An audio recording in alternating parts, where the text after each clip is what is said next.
ఎలా ఉన్నారు ప్రియులారా? బాగున్నారా? దేవాతి దేవుడు సృష్టికర్త యేసు ప్రభువారు ఈ దిన వాక్యం మనకిస్తున్నారు, వాగ్దానంతో కూడిన వాక్యం ప్రియులారా. మరి యెషయా గ్రంథము 54వ అధ్యాయం 13-14 వచనాలు చూస్తే ఇలా రాయబడి ఉంది ప్రియులారా. చూడండి, నీ పిల్లలందరూ యెహోవా చేత ఉపదేశమునందుదురు, నీ పిల్లలకు అధిక విశ్రాంతి కలుగును. నీవు నీతి గల దానవై స్థాపింపబడుదువు, నీవు భయపడనక్కర్లేదు. బాధించువారు నీకు దూరంగా నుందురు, భీతి నీకు దూరంగా నుండును.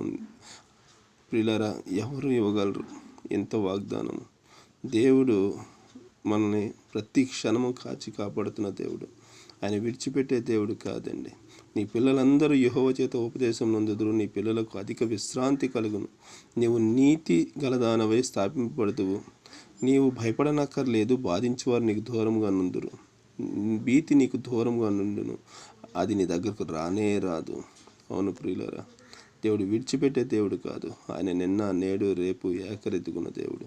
పరిశుద్ధ ప్రేమగల మా తండ్రి, ఎవరైతే మీ వాగ్దానమును వారి హృదయంలో తండ్రి ప్రభా ఆమెనని తలపోసుకున్నారో చూసి ప్రభా వారిని దీవించండి, ఆశీర్వదించండి. మీ రాజ్య వారసులుగా మలచమని యేసుక్రీస్తు వారి నామమున అడుగుచున్నాం తండ్రి. ఆమేన్, ఆమేన్, ఆమేన్.